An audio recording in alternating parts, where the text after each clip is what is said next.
Keyboard-Spielen macht Spaß.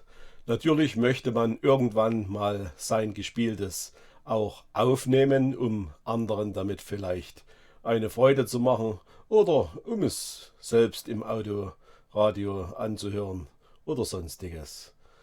Deshalb möchten wir uns jetzt in den nächsten Videos mit dem Aufnehmen unserer Keyboards beschäftigen.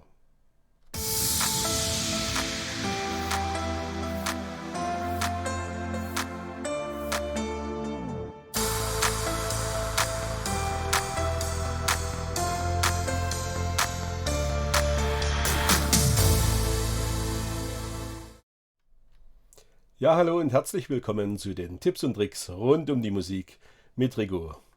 Wie schon gesagt, in den nächsten Videos möchten wir uns mit der Aufnahme unserer Keyboards beschäftigen. Da gibt es ja vielfältige Möglichkeiten. Heute soll es uns erstmal um die internen Möglichkeiten auf unseren Keyboards gehen und in den nächsten Wochen dann möchte ich eine kleine Reihe starten, wo wir das Ganze dann in der DAW, in meinem Falle in Cubase, uns anschauen. Also fangen wir erstmal mit den internen Möglichkeiten an und gehen dazu direkt mal rüber ans Keyboard. Auf geht's! So, und hier am Keyboard angekommen, wollen wir uns das Ganze jetzt mal anschauen. Wir haben also hier in diesem Bereich, wo wir unsere Player haben, die Recording-Taste. Wenn wir die drücken, kommen wir in das Song-Recording-Menü und das unterteilt sich einmal auf der linken Seite hier in die MIDI-Aufnahmen und auf der rechten Seite in unsere Audioaufnahmen. Die MIDI-Aufnahmen sind also Aufnahmen, die wir machen können, die wir jederzeit noch editieren können. Also MIDI sind ja reine Steuerdaten, die unser Keyboard steuern. Das Keyboard dient hier also als Sounderzeuger.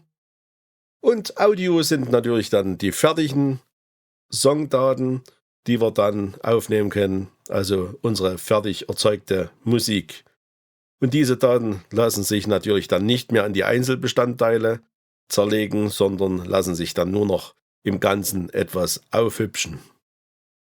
Anfangen wollen wir als erstes mal mit der MIDI-Aufnahme, jetzt hier intern im Genus. Ich drücke also jetzt Quick Recording. Ich komme jetzt in diesen MIDI-Player oder in diese Aufnahmefunktion. Die Aufnahme blinkt, so wie ich jetzt Play drücke oder auf der Tastatur spiele, startet meine Aufnahme. So, ich habe also jetzt meinen Style in die Aufnahmebereitschaft gestellt und kann jetzt auf der Tastatur anfangen zu spielen.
So, und somit hätte ich jetzt also meine MIDI-Aufnahme gemacht. Wir können noch mal kurz reinhören.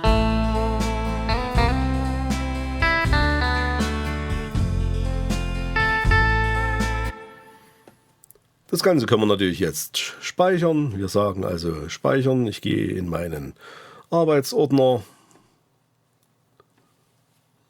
Möchte das Ganze also hier speichern. Rising Sun. Somit habe ich mir jetzt also mein MIDI-File gespeichert. Die nächste Variante, die wir jetzt hier haben, wir können jetzt natürlich ein Audio-File aufnehmen. So, und wir wollen jetzt eine Audioaufnahme machen. Wir gehen also wieder in unser Recording. Diesmal in den Bereich Audio und gehen dort auf das Quick Recording. Jetzt sehen wir schon, wenn wir in das Mikrofon sprechen, dass hier ein Ausschlag zu sehen ist. Und wir müssen jetzt natürlich hier entsprechend alles einpegeln. Wir pegeln also alles genau ein. Lassen dazu einfach mal kurz unser MIDI-File laufen und sehen schon, es übersteuert hier. Wir müssen also mit unserem Pegel hier zurückgehen.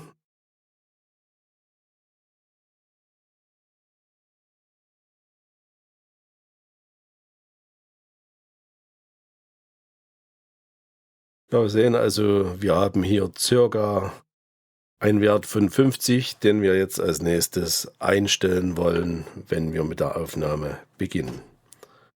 Wir starten also jetzt hier unsere Aufnahme und können jetzt einfach zum MIDI-File mal dazu singen.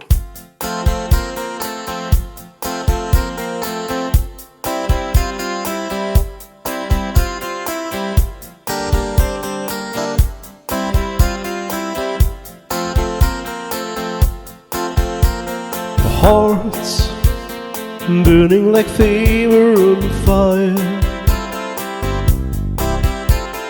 flames changing our love to desire. They mother screaming to say,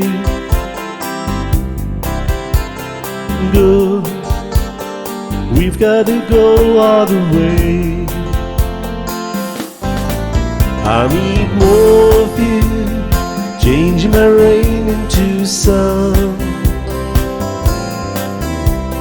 More of you, putting my blues on the run. I need more of you, darling, I need more of you. More, and nothing else won't do.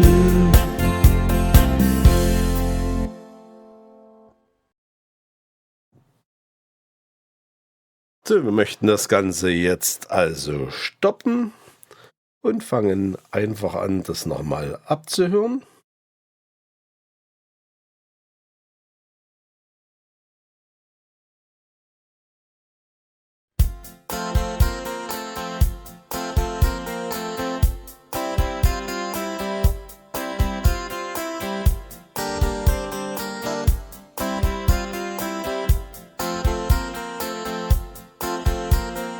Hearts burning like they were on fire,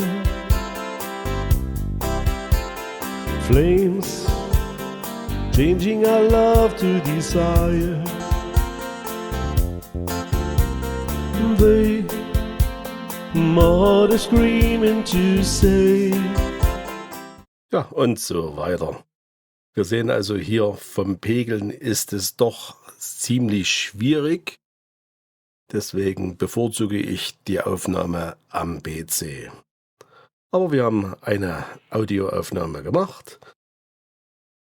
Wenn wir jetzt den Recording-Bereich hier verlassen, da können wir dann auf unsere Festplatte gehen. Wir gehen mal in unseren Player, gehen in so einen User-Speicher und sehen hier die ganzen Audiodateien, die jetzt der Reihe nach aufgenommen wurden. Also bei dem Titel 30 hier handelte es sich also um das Medley der Bellamy Brothers. Das kann ich mir natürlich dann entsprechend speichern. Ich gehe auf File, Rename und möchte das jetzt als Medley nehmen.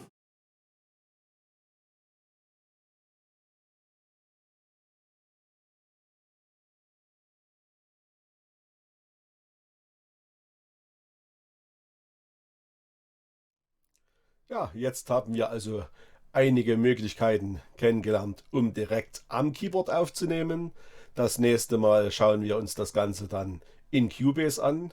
Ich möchte also eine kleine Reihe in Cubase starten, wo wir das Programm von Anfang an kennenlernen wollen, bis wir dann ganz zum Schluss mal den finalen Mix unseres Songs, den wir dort erstellen, einmal komplett fertig machen. Ja, falls euch dieses kleine Video hier gefallen hat, würde ich mich natürlich über einen Daumen nach oben freuen. Abonniert gern meinen Kanal und bis zum nächsten Mal. Euer Rigo. Ciao.